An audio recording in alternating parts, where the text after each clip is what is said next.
रास्ता दे ताकि आप पहुंचे। शुक्रिया प्लीज प्लीज जिन आवाज़ उठाई है मेरे लिए, थोड़ा सा रास्ता तो दे, रास्ता तो दे, रास्ता दे हमें प्लीज। मती भाई रास्ता दे। जो भी उन्होंने मेरे लिए बात की है वो इस सिस्टम के लिए बात की है, डेमोक्रेसी के लिए बात की है, किसी फर्द के लिए नहीं की। यार गिर जाएंगे। मती भाई आपसे तफ्तीश किसने की थी? तफ्तीश किसने की थी आपसे? नहीं, कोई ऐसी बात नहीं हुई। मुझे ठीक रखा गया और अच्छे माहौल में रखा गया और वैसे ही माहौल में रखा गया जैसा कि पाकिस्तान के हवालात का होता है। मुझे इससे कोई गिला नहीं है और मैं मुतमईन हूँ और कोई ऐसी शिकायत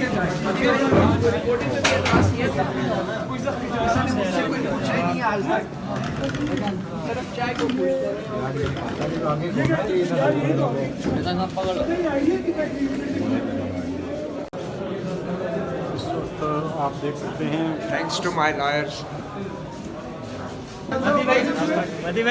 thanks to everyone for the support. मती भाई सब लोग कह रहे हैं कि ये झूठा मुकदमा है, आपसे तफ्तीश हुई है? क्या तफ्तीश में पूछा गया है? क्या मैं तो तफ्तीश किसी चीज़ के लिए होती तो मुझसे को पूछा जाता, मुझे तो किसी ने सिर्फ चाय के अलावा कुछ नहीं पूछा। लास्टली बताइएगा, इस वक्त सोशल मीडिया के ऊपर बहुत ज़्यादा खून नज़र आता है, ट्विटर का देख सकते हैं, बहुत सी वीडियोस आ रही हैं। देखें, टू वेरी ऑनेस्ट मैंने उस तरह से वीडियोस देखी नहीं, मैं पिछले कुछ दिनों से ट्विटर से दूर हूँ, लेकिन मैं इतना ज़रूर कहूँगा कि जो पीटीआई का जो दावा है कि उनके लोगों को यहाँ पर कत्लेआम किया गया है, उसमें बहुत वजन है। ठीक है, उसकी वजह यह है कि सिर्फ आंसू गैस और लाठीचार्ज से ये कारकुन वापस जाने वाले नहीं थे। ठीक है, और उस वक्त शदीद फायरिंग की आवाज़ें सबने सुनी है उस रात। ठीक है, तो ऐसा क्या हुआ कि वही कारकुन जो 3 दिन से आंसू गैस, जहाँ पर मैं बतौर सहाफ़ी जाके रिपोर्ट करता था और वहाँ से निकल जाता था, तो मैं वहाँ पर रुक नहीं पाता था, मेरे इसलिए सांस नहीं आता था मुझे, लेकिन वो 3 दिन से उस आंसू गैस में खड़े हुए थे, वापस नहीं जा रहे थे। तो इसका मतलब है उससे एक्सट्रीम स्टेप लिया गया तो आप उनको वापस भेज सके ना। तो ये आप नहीं कह सकते कि, और अब तो खुद हुकूमत मान रही है 5 लाशें हैं, राना सनाउल्लाह साहब ने ही ये भी कहा है वसीम बदामी साहब के शो में। ठीक है, और तो 5 का तो इतराफ़ आ गया। ठीक है, तो फिर आप कैसे कह सकते हैं कि वहाँ पर कुछ नहीं हुआ? वो 5 किस लिए, कैसे शहीद हुए? ये इसमें बहुत सब्सटेंस है। असद तूर साहब, आखिरकार मतीउल्लाह जान साहब को जमानत दी गई है, जबकि हुकूमत के एक अहम रुकन राना सनाउल्लाह ने कहा था, आपने एक टीवी प्रोग्राम में कहा था कि मुझे लगता है कि मतीउल्लाह जान के ऊपर बेबुनियाद झूठा मुकदमा है। वो हुकूमत तो खुद मान रही थी, मुकदमा तो डिस्चार्ज की पोजीशन पे पहुंच गया था, फिर भी आज अदालत ने जो है वो जमानत दे दी। अच्छा, हमीद मीर साहब के शो में ही राना सनाउल्लाह साहब ने ये कहा था, लेकिन उन्होंने ये नहीं कहा था कि मुझे लगता है, उन्होंने स्ट्रेट वे कहा था कि ये एक झूठा मनगढ़ंत मुकदमा है और ये मुकदमा बनाने वालों को, जिन्होंने मतीउल्लाह जान को सजा देने की कोशिश की है, उनको सजा मिलनी चाहिए, और जिसको सजा देने की कोशिश की गई है यानी कि मतीउल्लाह जान को, उनको रिहाई मिलनी चाहिए। तो आज अदालत में मतीउल्लाह जान साहब को जमानत मिल गई है और यही सबसे बड़ा सबूत है कि मतीउल्लाह जान साहब से जब पूछा गया, आप लोग भी वहाँ पर मौजूद थे, बार बार के क्या आपसे क्या तफ्तीश हुई, तो उन्होंने कहा मुझसे सिवाय चाय का कप पूछने के अलावा कुछ नहीं पूछा गया कि चाय आपने पीनी है। तो अगर वो कोई जिस तरह से उन पर मनशियात डाली गई थी, अगर वो ऐसे वैसे कोई थे तो कोई तफ्तीश तो नज़र आती ना कि ये 2 दिन में बड़ी तफ्तीश हुई है उनसे। ठीक है, और फिर को उनके क्लूज पर कोई रेड हो रहे थे, क्या हो रहा था?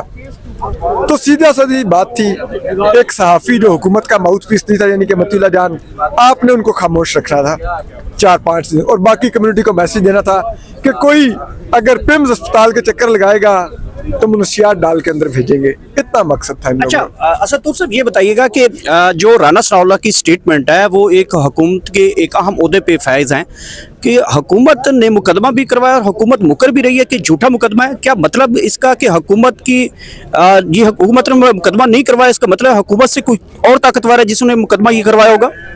देखिए, ये हुकूमत आपको पता है एक प्रॉक्सी है, ये एक फॉर्म 47 की लास्टिक की शलवारें पहनी हुई एक हुकूमत है, इसकी ज़्यादा हैसियत नहीं है। तो आप कहें कि इन्होंने मुकदमा करवाया होगा, इनके बस की ये खेल ही नहीं है। हाँ, जिन्होंने करवाया है ये उनके आगे जिसे कहते हैं ना सजदा रेज है, ये उन्हीं से मैंडेट मांगते हैं, उन्हीं की विल की नुमाइंदगी करते हैं, विल ऑफ द पीपल की नुमाइंदगी नहीं करते। तो फिर वो बिल्कुल राना सनाउल्लाह साहब को भी मालूम है कि मुकदमा किसने करवाया था, लेकिन ऑफ कोर्स राना सनाउल्लाह साहब उनका नाम नहीं ले सकते थे। लेकिन चलिए, कम से कम उन्होंने इतना तो एतराफ़ किया जिसके लिए हमें ज़रूर उनको सराहना चाहिए कि इस हुकूमत का होते हुए भी, इस कंप्रोमाइज हुकूमत का होते हुए भी उन्होंने कम से कम इतना सच जरूर बोला कि मुकदमा झूठा है, मन घड़त है और मतीउल्लाह जान को रिहाई मिलनी चाहिए। अच्छा, तो सब आप मतीउल्लाह जान के शागिर्द भी हैं, करीबी दोस्त भी हैं, क्या समझते हैं कि ये जो अभी गिरफ्तारी हुई है, जमानत हुई है, एक बड़ा भोंडा किस्म का झूठा मुकदमा है, इसके बावजूद मतीउल्लाह जान साहब अपनी जो एक जर्नलिज्म की ड्यूटियां हैं, हक और सच की खबर के साथ रहेंगे, या समझते हैं कि ये तमाम तर प्रेशर जाइड उनको जो है उनको कमज़ोर कर सकेंगे? मुझे इस बारे में जैसे कहते हैं 1% भी मतीउल्लाह जान पे डाउट नहीं है कि मती भाई ज़रा भी पीछे हटेंगे, बल्कि मैं आपको बताऊँ वो और ज़्यादा आगे बढ़ेंगे। क्योंकि देखें, सहाफ़ियों के लिए ना ये मुकदमात, गिरफ्तारियाँ, अगवा होना, हमले होना हमारे लिए तो बैड ऑनर होते हैं। ये ठीक है, ये इस चीज़ का साबित करते हैं कि हम रियासत के टाउट नहीं हैं, हम उनके माउथ पीस नहीं है, इसीलिए निशाना बने हैं जब रियासत निशाना बनाती है। तो मतीउल्लाह जान को कोई फ़र्क नहीं पड़ेगा। मैं जानता हूँ ना, उनके साथ ये पहली दफ़ा हुआ है, 2020 में भी अगवा हुए थे, इससे पहले भी जब डॉन में थे उनकी गाड़ी पर हमला होना, फिर उनकी फैमिली के ऊपर हमला होना, ये सब कुछ वो हुए थे।